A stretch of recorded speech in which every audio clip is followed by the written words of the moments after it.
అది నువ్వు ఛానల్లోకి వచ్చినాక అసలు ఇంకోటి మనోడికి బాగా పొలిటికల్ ఎంట్రీ ఇవ్వాలని, ఎమ్మెల్యే కావాలని బాగా ఉంది బిత్తిరి సత్తికి. అది కూడా ఒక కారణం ఛానల్ నుంచి బయటికి రావడానికి. ఎందుకంటే V6 మేనేజ్మెంట్ ఇప్పుడు పార్టీ మారింది. ఇప్పుడు TV9 తెలంగాణ ఛానల్, తెలంగాణ వాళ్ళు కొనుక్కున్నారు, కేసీఆర్ బంధువులు. ఒకటి అంటున్నారు మీరే, ఇప్పుడు ఒక కామెంట్ వచ్చింది, కామెంట్లు వస్తున్నాయి, నెగిటివ్ కామెంట్లు. పొలిటికల్లోకి వెళ్తే ఇవి 90%, ఇప్పుడు 10% ఉన్నాయి, అప్పుడు 90% అవుతుంది. ఇప్పుడు నువ్వు అంత బేర్ చేసే ఇదైతే నాకు ఇప్పుడు స్టెమినో లేదు.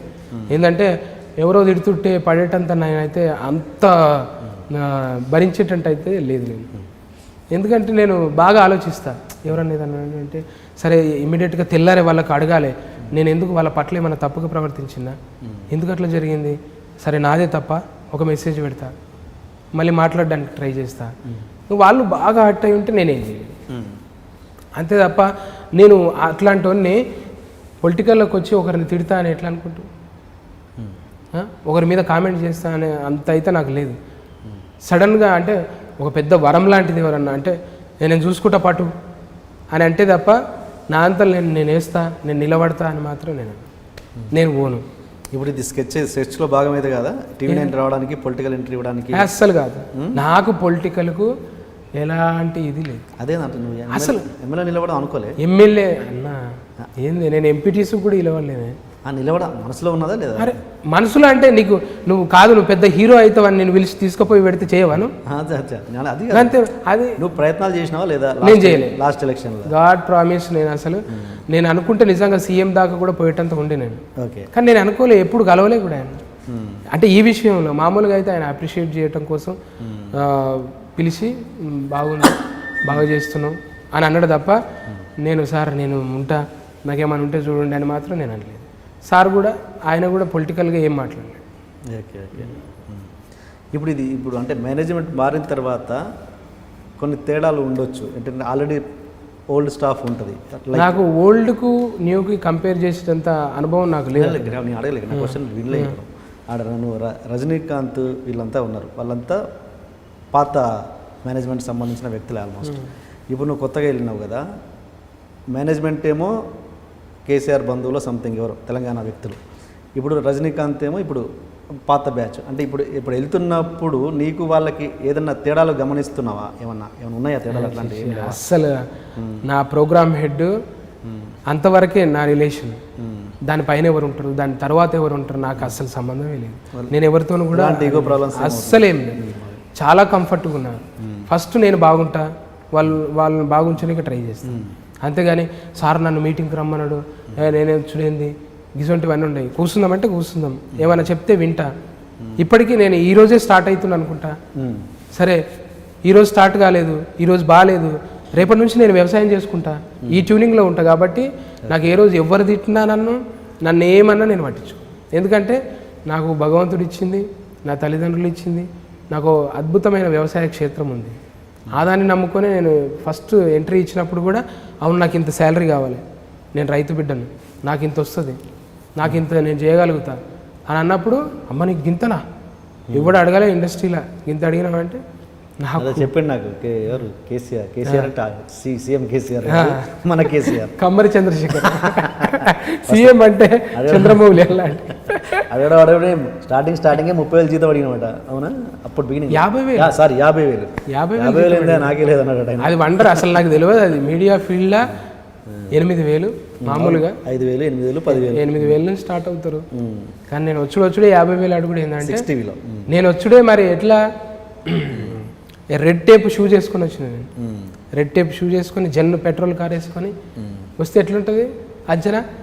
మనం కార్లో వస్తున్నాం, రోజు 1,000 రూపాయలు మెయింటెనెన్స్ ఉంటుంది మనకు, పట్టినే అని వచ్చి అడిగితే మరి అప్పటికే నువ్వు వెల్ సెటిల్డ్ అనలేను కానీ మంచి ఇన్కమ్ అవుతుంది అప్పుడు.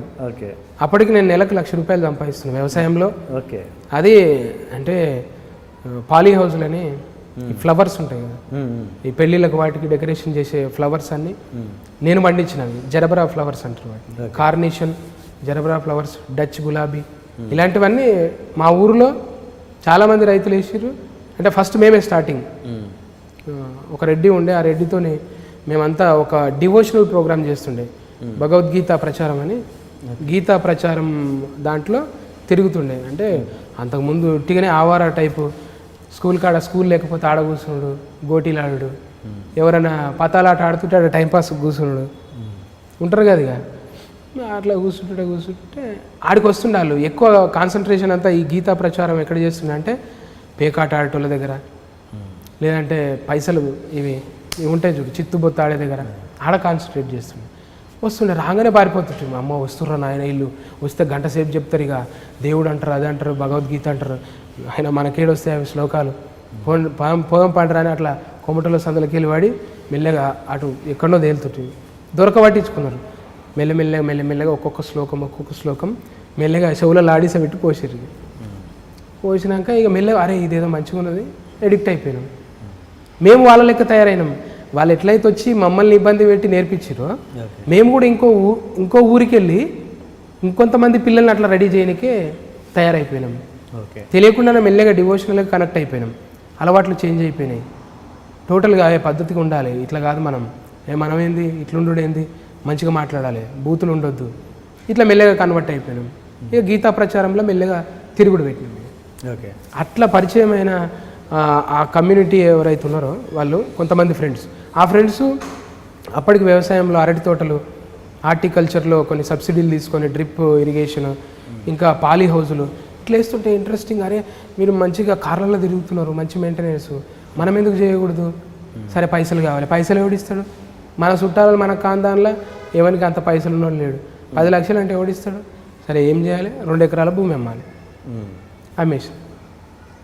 అమ్మేసి ఇక ఏమని అనుకోవచ్చు, కుక్కను చూసి నా ఖాతా పెట్టుకున్నది అనుకోవచ్చు, ఏమన్నా కానీ ఇక పోతే 2 ఎకరాల భూమి అని చెప్పి అమ్మేసి సబ్సిడీ తీసుకున్నాం. గవర్నమెంట్ దగ్గర సబ్సిడీకి అప్లై చేస్తే ఓకే అయింది, అది పర్మిషన్ వచ్చింది, వేసినాం. అప్పటికి 28 లక్షల సబ్సిడీ పెడితే అప్పుడు 16 లక్షలు వచ్చింది మాకు, గవర్నమెంట్ ఇచ్చింది ఇది సబ్సిడీ. అది తీసుకొని ఇంకా అది కంటిన్యూ చేస్తే అద్భుతంగా రోజు కారులో వెళ్ళటం, గుడిమల్కాపూర్ మంచిగా రాయల్గా ఇట్లా కూర్చేసుకొని కూర్చుంటే పూలు కొనేటోళ్ళు కరీంనగర్, వరంగల్ ఇట్లా వెళ్ళి వస్తుండే, ఆంధ్ర, తుని, అక్కడ నుంచి కాంటాక్ట్స్, ఫోన్లు, ఫ్లవర్స్ ఉన్నాయండి, ఏమంటే నేను రాకేష్ మాడుతున్నాను, కడియప్లంక అండి, కృష్ణలంక అని విజయవాడ, అక్కడ నుంచి ఫోన్లు వచ్చేవి. ఫ్లవర్స్ చాలా బాగున్నాయండి, క్వాలిటీ బాగుంది మీది, మాకు అర్జెంటుగా కావాలి, ఎవరికి ఇవ్వకండి, ఇంకా ఈ ఎల్లో కలర్ బాగా వస్తుందండి మీ ఫామ్లోని అని అంటే ఒక్కొక్కటి ఒక 7-8 రకాల ఫ్లవర్స్ ఉంటాయి అందులో. ఎల్లో, పింక్, ఇంకా రెడ్, ఇంకా ఆరెంజ్ కలర్, ఇట్లా డిఫరెంట్ మల్టీ కలర్స్ ఉంటాయి. ఇప్పటికి లేదు. ఇప్పుడు మెయింటెనెన్స్ ఏమైపోయిందంటే అది నేను ఎప్పుడైతే ఇక్కడ బిజీ అయిపోయినానో నేనే స్వయంగా ఫర్టిలైజరిస్ట్ని రోజు షెడ్యూల్ ఉంటుంది దానికి కంపల్సరీ. ఎట్లా అంటే ఐసీయూలో ఉన్న పేషెంట్ని ఎట్లా చూసుకోవాలో అట్లా ఫ్లవర్ ప్లాంట్ని అట్లా చూసుకోవాలి. అంటే దానికి ఎంత సెన్సిటివ్ అంటే నైట్ త్రిప్స్ అని వస్తుంది, నెత్తిలో పేన్ల లెక్క, అది పట్టిందంటే తెల్లారి కల్లా దాన్ని ఏం స్ట్రా వేసి లాగేసినట్టు పీకుతూ ఉంటుంది. అదొక్కటి కాదు, మళ్ళీ అది వైరస్ లెక్క, ఒకటి ఉంటే 100, 1000, 1,00,000 ఇట్లా అవుతుంది. ఫామ్ అంతా జస్ట్ 3 డేస్లో ఫామ్ మొత్తం ఇట్లున్నదంతా ఇట్లా అయిపోతుంది. అంత సెన్సిటివ్ ఆ ఫ్లవర్స్. రోజు షెడ్యూల్ కంటిన్యూ చేయాలి, స్ప్రే చేయాలి, ఇంకా ఫర్టిలైజర్ వేయాలి. వాటికి మళ్ళీ ఏమి తెరల్లాగా ఉంటాయి, పైన ఒకటి ఇట్లా లేయర్స్ ఉంటాయి, నెట్ ఓపెన్ చేయాలి, సన్లైట్ వాడినికే నెట్ ఓపెన్ చేయాలి, మళ్ళీ సన్లైట్ పోగానే మూసేయాలి, అంటే చలి ఎక్కువ కొట్టుద్ది. మళ్ళీ ఈ వింటర్ సీజన్లో బాగా బాధ పెడుతుంది. అంటే కంపల్సరీ ల్యాండ్ నాదే ఇప్పటికీ ఉంది, కంటిన్యూ చేస్తలేను, చాలా ఇంట్రెస్ట్. మళ్ళీ వ్యవసాయం నాకు అవకాశం దొరికితే నా సొంతంగా కూరగాయలు పండించుకోవాలి, నేను తినాలి.